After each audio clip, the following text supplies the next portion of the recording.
This is the Global Podcast Network, where executives and professionals connect, share, and inspire. Stay tuned for the conversations that drive success.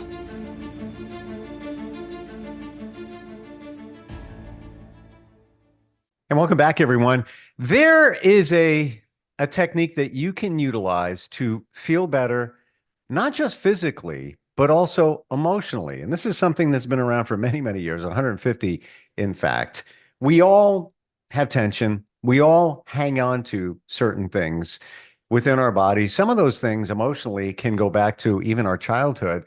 We're still walking around with them now and might not even realize it. Those things could be within our DNA, within our subconscious, and so much more.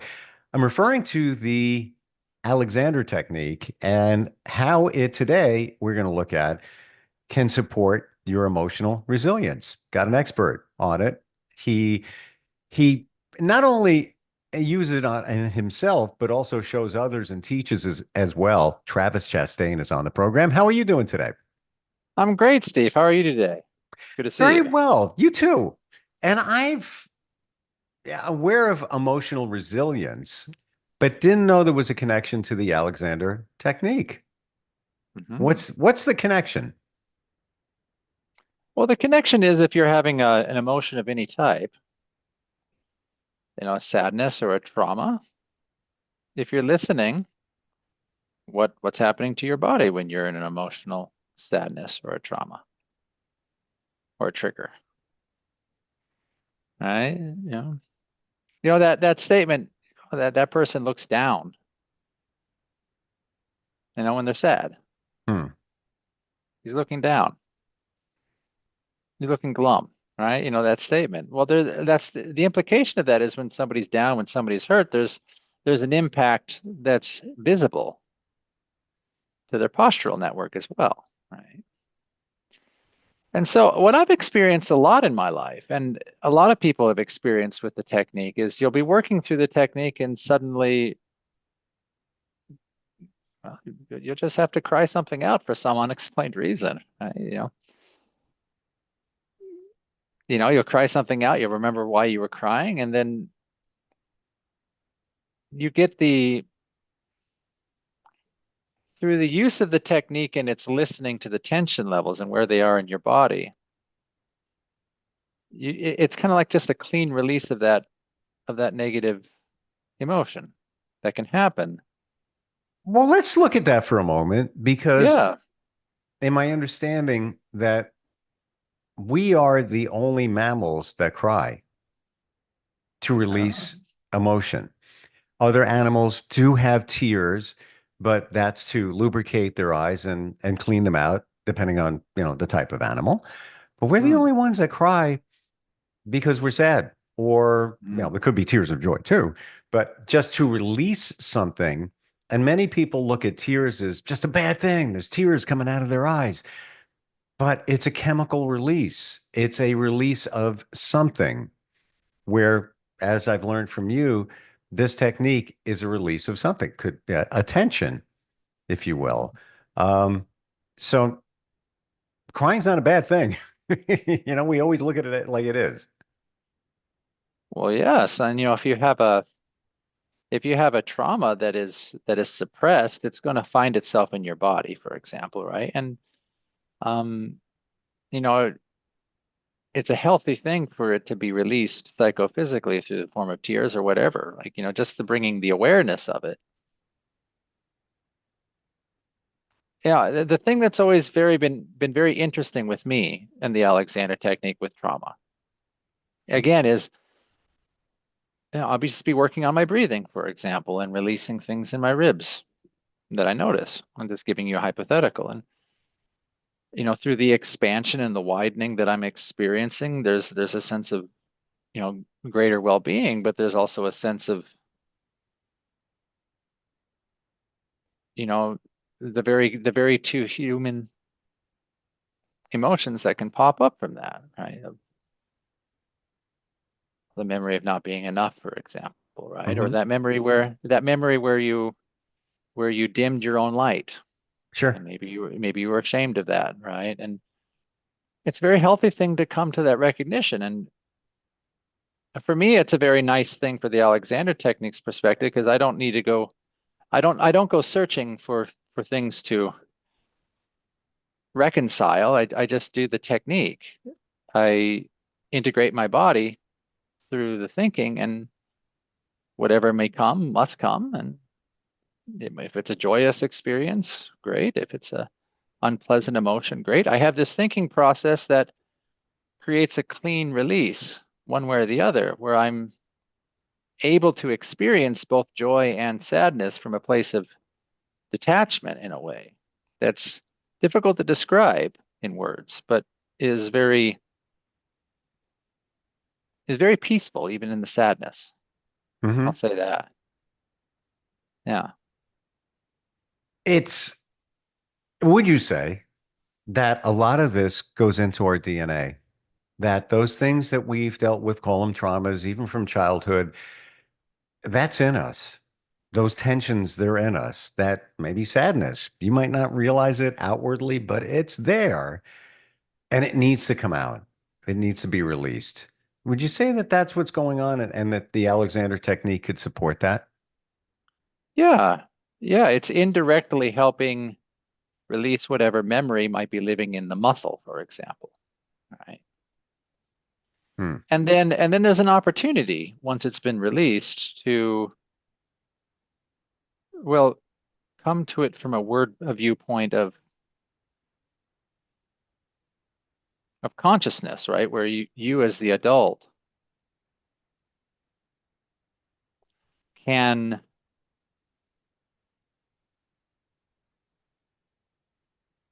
complete the communication that was needed to be completed in that moment. Like, for example, if you were a lost child, right? Or you were abandoned and you were bullied in school, whatever the example may be, and you're releasing something in your mind, in your body, that triggers that memory.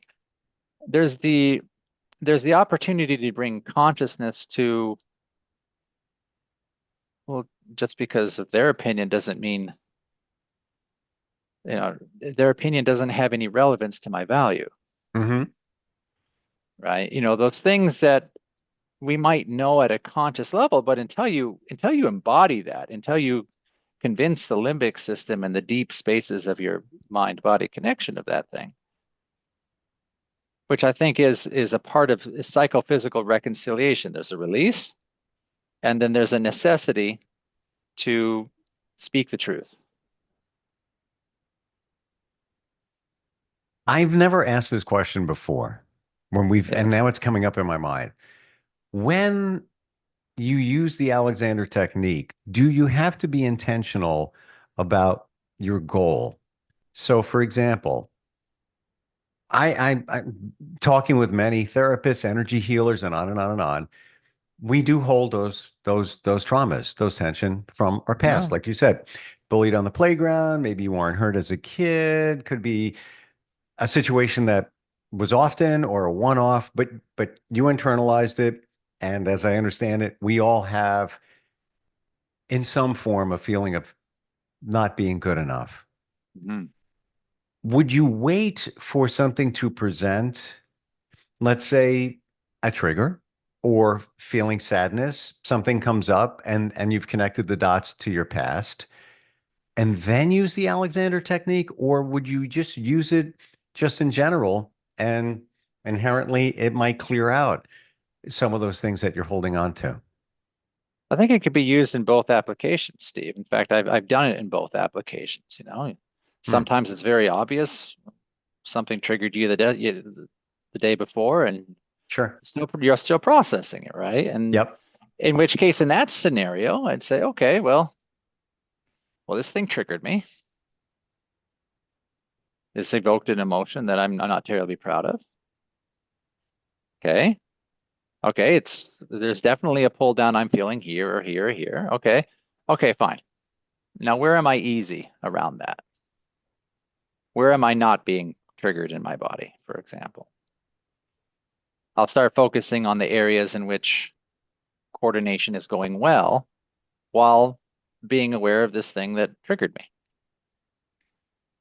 And then something interesting happens. You'll feel kind of I'm easy here. Oh, I'm easy here. Oh, but am I still tight here? Okay, fine, fair enough. But I'm easy here. Ease here. How can you help the difficulty here? And then that moves in, and suddenly, because I'm more integrated in my body, I'm more powerful in my body, that thing isn't triggering me anymore. All right, because now I'm not scattered in a million directions. I'm in one centered space, and now I have clarity where my logical brain can help my emotional brain. Just because I'm like, well, yeah, that sucks, that hurt, yeah, it hurts here, hurts here, hurts here, hurts here. But where does it not hurt? It doesn't hurt here. Okay, well, let's get some power around that, and then use that to start integrating the areas that are in pain. So that's what I do from that perspective of the question. From the other question, like, I just feel like working on my sitting and standing, working on the integration in my arms. Oh, something released in my elbow. And I'm crying. I don't know why. And okay, that'll be why. And and then I can get reconciliation that way. But yeah, I'm never really after a goal. And I'm never really, even when I'm traumatized, it's interesting. I'm not even trying to find the right words. I just, okay, well, how is this impacting my body in an unhelpful way? Where am I strong in my body? How can I get the whole thing to communicate together? That somehow, some way gives me some detachment from the pain and the trigger. And then there's the possibility for reconciliation a little bit, right?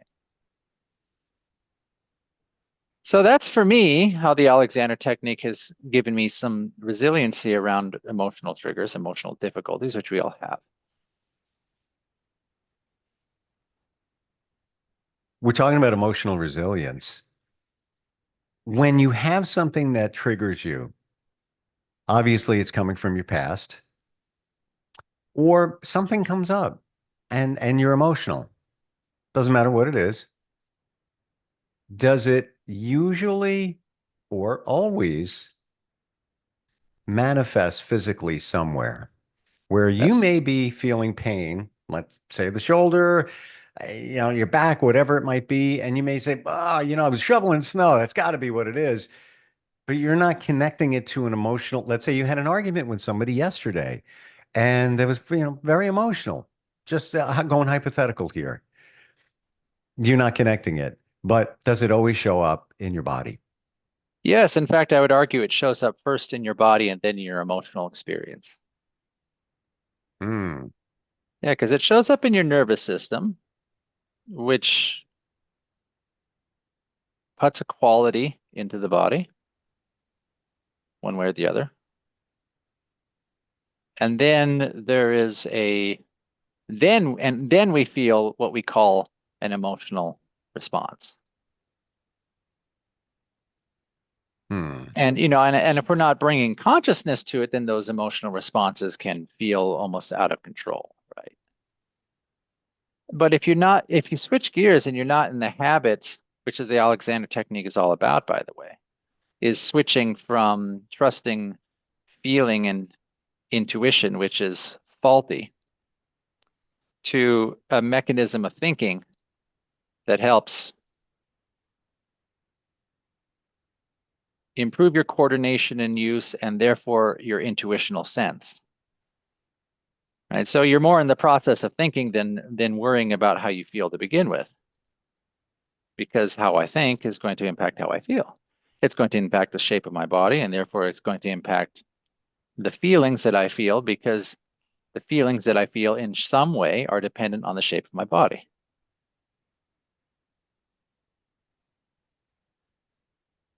It truly is amazing how the body works. And I have to imagine that maybe it manifests physically because it's got to go somewhere. It's a tremendous amount of energy coming from emotion that where's it going to go? I can't, I guess it could go to tears, but that's physical. It's got to go somewhere. So to your point, it's got to show up somewhere. But here we are walking with pain and discomfort, and not even connecting it to the emotional aspect of it. Well, yeah, and you know the old saying, trust your gut, Mm, right? There's the implication that a nervous system is one unit, which is brain, heart, gut, central nervous system, peripheral nervous system, right? That all of it is like a community that has its say mm. in how you feel, right? So, yeah, I can guarantee you, if you're really listening to your body and this uncomfortable thing, let's say you're one of those people who thinks that who thinks there's never enough money for them, for example. Sure. And you get into a situation where, oh boy, I don't know if I'm going to be able to pay the bills this week or this month. If you're really listening to your body, it's manifesting itself somewhere. It's probably in the gut, Hmm. probably in the heart. It's somewhere in there. And then you can work with that. Okay, yeah. Okay, so that's where I'm reacting negatively. Where am I not reacting? What's going well in my body right now? You can switch the gears. You can, where am I easy right now in response to this horrible situation? And it really does take the edge off. It's quite amazing. Well, I guess therein lies the two words emotional resilience. Yeah. How can this, and I've heard that term used a lot and understand it and walk that journey in becoming more resilient when it comes to emotion, not to let things bother you, et cetera, et cetera, et cetera. How can this build, how can the Alexander technique build or help build your emotional resilience? Yeah. I think in one word, the principle of, well, two words, three words, the principle of inhibition. So the Alexander technique, we have this principle called inhibition, which is a habituating of a stimulus comes. The first thing we do with that stimulus is absolutely nothing. We reject it outright. Sit in the chair. No, not right now. I'm going to think of my free neck first. Go play the violin. No, right now, not right now. I'm going to think about how I want to use myself in that act. You're going to have that difficult conversation with your partner. Not until I consider my free neck and speak from the heart and speak from a place of love rather than speak from a place of anger, right? So there's that stop, pause, choose, which is part of what the technique is. Stop, pause, and then choose your response. And whether you're doing that in an act of musical performance, an athletic act, a relational act, it doesn't matter. When you're able to be more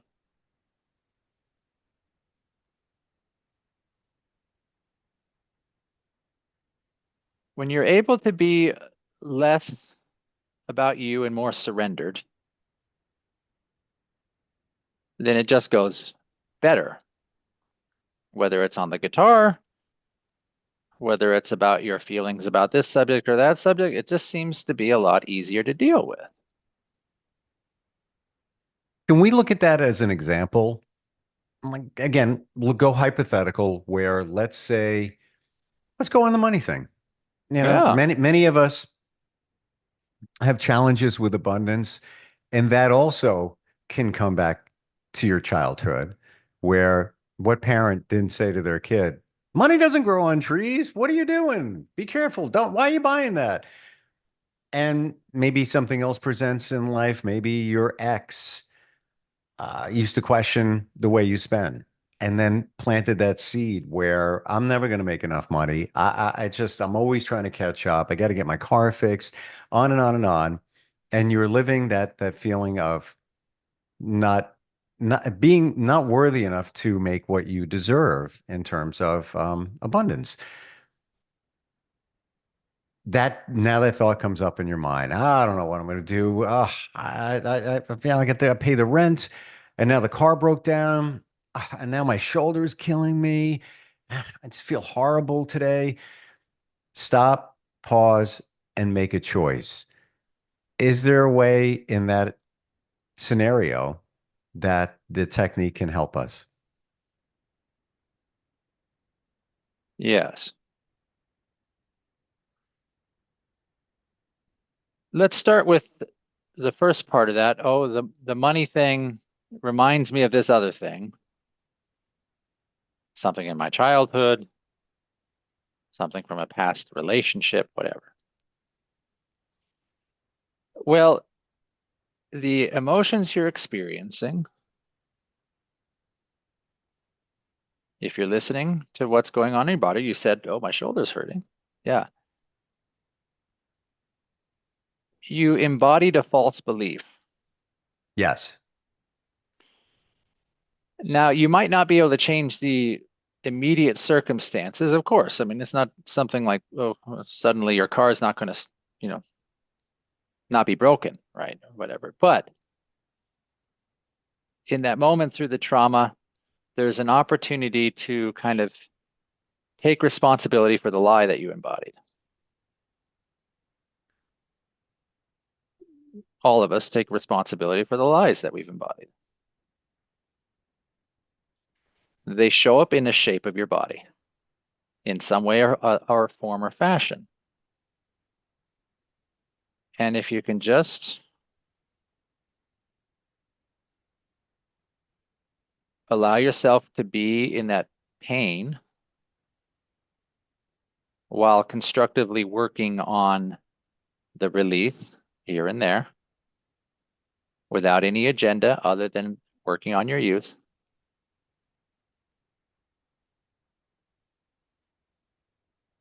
it will change how you experience that moment. It won't change what happened in that moment, but it will change how you experience that moment. And notice I threw in there that that person saying that is also saying, I got this pain in my shoulder, my back is killing me. It's probably coming from that how you're processing that thought, that emotion. Well, yeah, and that terrible burden of weight that you're carrying. Mm-hmm. You're carrying that lie, and you're carrying that on your back. You're carrying that on your shoulder. You're carrying it somewhere, and there's an opportunity there, right? Indirectly, not directly. I'm convinced of it. None of us directly can really do much of anything outside of what we've always done. But there's an indirect way to just acknowledge it, let it go, notice where you're holding on, work with it in the moment. Hmm.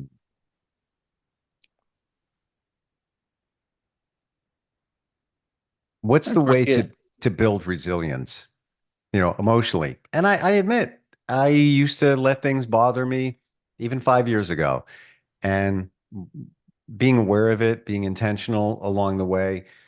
Yeah, not to say that things don't present and trigger you for a moment. And you say, what the heck's going on? Really? But instead of marinating for a day or longer, it's 10 minutes. Now it's in the rear view. Um, can the Alexander technique help you minimize, how long you deal with things, or you let them bother you? every time I've worked with emotional hurt, it's always a very clean release with the Alexander technique. Hmm. If I'm open in my chest, I just don't get hurt very often. Even if something horrible just happened.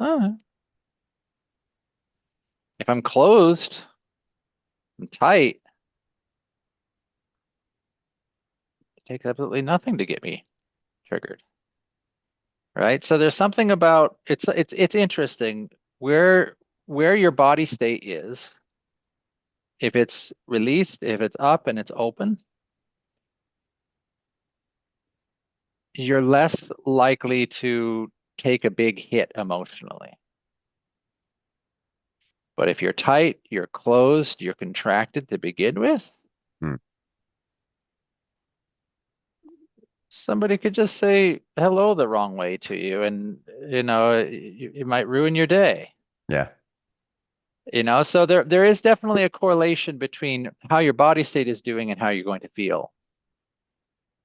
And if there's a method to improve the body state and the breathing mechanism, which is one and the same, you're less likely to be drawn into those sort of things in a horrible way. Somebody says something hurtful to you. Will it hurt? Sure. Will it hurt nearly as much as if you were contracted, tight to begin with? The simple fact of the matter is that when we're here, you're in a fight or flight position within the body. When we're here, this is signaling to the brain that you're in a safe exploratory space. You're in a space of possibility. So that's what your body's telling your brain. This is what your body here is telling your amygdalas. Your amygdalas have no way of judging whether it's true or not. They just say, well, something must be dangerous. Yeah. I'm down here, so something must be dangerous. I go, where's the threat? Where's the threat? That's what the amygdalas are going to do. But if you let yourself be here, my hippocampus can take over. The place that remembers, oh yeah, remember that one time that I had that difficulty, but I overcame it? What's to say you can't do it here? See, when you're in this body state, you're a lot more likely to be with your hippocampus. In this body state, you're a lot more likely to be with your amygdalas. And that's just the biological reality. Is a lot of this connecting to your subconscious? Oh, yes. Yeah. Yes. There's a beautiful thing about the subconscious and automated responses. It's the only thing that makes life possible, right? I mean, can you imagine if you had to think about breathing all the time, or all the other things that you take for granted that happen automatically for you, right? I mean, it's a great gift that most things are not needing your attention. Well, yes. Isn't it amazing, Travis? On one side, it can be fantastic. Yeah, I'm thinking about breathing. My heart's on autopilot all the time. That's fantastic. Right. But on the other side, your subconscious remembers certain things that may not support you, but ultimately, all of this stuff comes down to keeping you safe. Why do you breathe? That keeps you safe. Why is your heart beating? Well, you wouldn't be safe if it wasn't.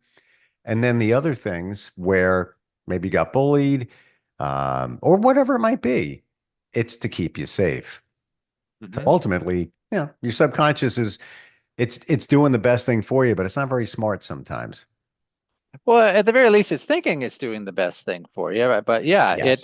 There comes times in life, and this is, I think, the entire premise of the Alexander technique, and what F.M. Alexander meant by faulty sensory perception is that you have all these automatic responses and automated systems, and this is wonderful. And they run automatically in response to stimuli and to run certain programs, and that's kind of wonderful. But if for some reason things go a little bit off in the system, then those things need conscious updating because they keep running the faulty program. Right. All it takes for them to run that faulty program is stimuli, response, go.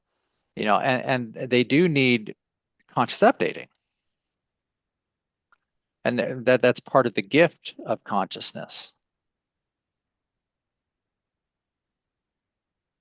One of the reasons. Go ahead. No, you go. I never connected the Alexander technique to so much emotion. My thinking was, I pulled a muscle here, like legit. It's not the muscle pull, not connected to some kind of emotion. Like, hey, you're biking or playing tennis, He really did. And that's how I viewed the Alexander technique to release tension from injuries or discomfort or, chronic physical situations, not where it's tied to emotion. Never, I knew that that's what was going on. In fact, in the last year or so, through studying, talking to people like yourself, learning that everything that goes on in our lives is in our bodies. Our bodies remember everything. We don't think it does, but like the book says, the body keeps score. Your body does. It really does, is what I'm learning.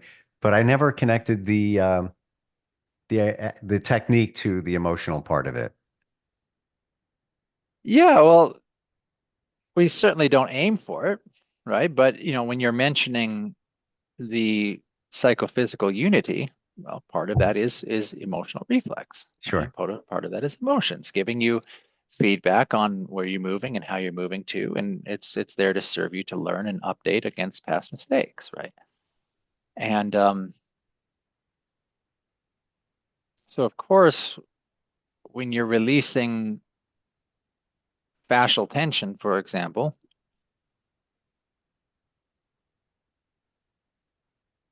there's always the possibility of running into things like that. Because we can get them from blunt force trauma, we can get them from emotional trauma, we can get them from words that we've told to ourselves. You can get them from words that you accepted as true about yourself from others. There's a million places that these things can come from. And yeah, so it's inevitable that when you're working with psychophysical unity, it's inevitable that you're going to run into ghosts from your past that you need to complete the communications around those if you want to be integrated. I knew this was a great technique. It just got better. Got to tell you.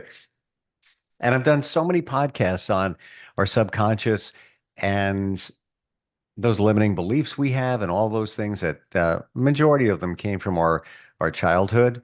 Didn't realize that this technique addresses those as well. Fantastic. How do we find you, Travis? Somebody's got questions. I know this can be a little deep. How do we connect with you? You can find me at my website, www.bodymindbalanceco.com. Thank you for the eye opener today. Got to tell you, really mean that. You're welcome, my friend. It's been a pleasure talking to you as always. Yeah, likewise. And lots more, I'm sure, to discuss next time we get together. Yes, sir. Appreciate it. Looking forward. We'll be right back. This is the Global Podcast Network, where executives and professionals connect, share, and inspire. Stay tuned for the conversations that drive success.